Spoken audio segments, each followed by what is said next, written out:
নমস্কার বন্ধুরা, আজকে আমি খুব সহজ পদ্ধতিতে পান্ডা বানাবো। তার জন্য ব্যবহার করছি আমি দুটি রাবার ব্যান্ড। চলো শুরু করা যাক। বড় সাদাটি একটু টেনে উল্টো করে নিয়ে আমি কিনারাগুলো দিয়ে সেলাই করে যাব কিছুটা দুপাশেই। এখন আমি একটি সাদা কাপড় নিয়ে সেটাকে গোল করে এইভাবে ভেতরে ঢুকিয়ে একটি মাথার শেপ দিয়ে নিব। দিয়ে এই পাশটা খোলা পাশটায় আমি সেলাই করে নিব।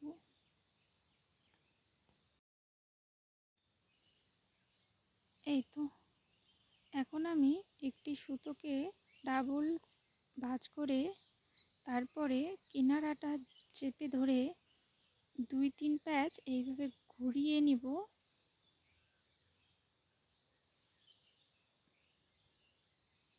ঘুরিয়ে টাইট করে বেঁধে দিব। এটা আমাদের পান্ডার কানের শেপ হয়ে যাবে।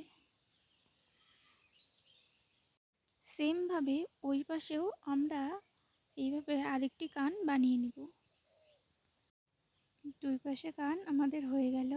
এখন আমরা কালো রাবার ব্যান্ডটা নিয়ে এইভাবে ভিতরে ঢুকিয়ে নিব। তারপরে এইভাবে উপরের সাইডটা সেলাই করে নিব।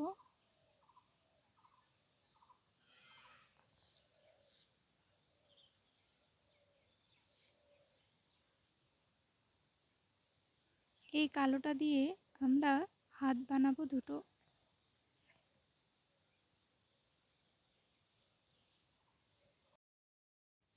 উপরের পাশটা সেলাই হয়ে গেলে আমরা ভিতরে আবার একটি কাপড়ের টুকরো লম্বা করে শেপ দিয়ে কালো রাবার ব্যান্ডের ভেতরে ঢুকিয়ে নিয়ে তার চারপাশে আবার সেমভাবে যেভাবে কান বানালাম ওইভাবে সুতাটা পেঁচিয়ে একটি হাতের শেপ দিয়ে নেব।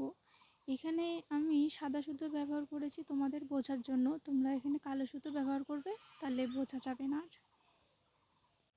একইভাবে ওই পাশেও আমরা সেমভাবে হাতটা করে নিব। দুটো হাত হয়ে গেছে। এখন আমি আবার কিছুটা কাপড় ভেতরে ভালো করে দিয়ে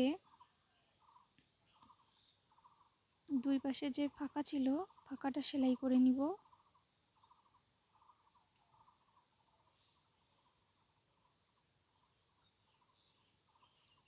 এই তো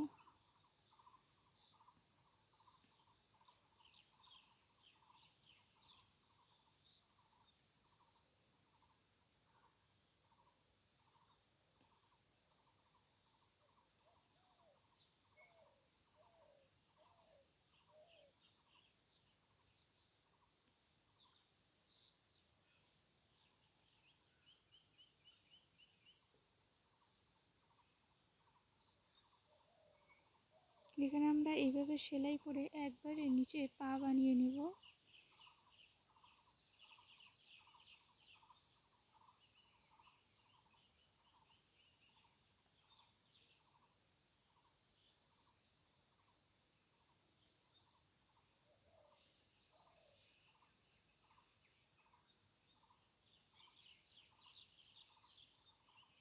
এই তো আমরা এইভাবে কোনাটা একটু চেপে তারপরে সুতোটা টাইট করে 2-3 বার পেঁচিয়ে যাব। পেঁচিয়ে শক্ত করে বেঁধে দিব।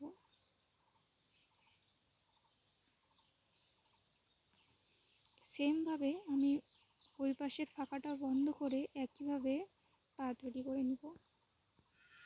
এখানে আমি চোখ দুটো আমার টিপ দিয়ে বানিয়েছি ও নাকের জায়গায় আমি টিপটাকে হাফ করে কেটে লাগিয়েছি।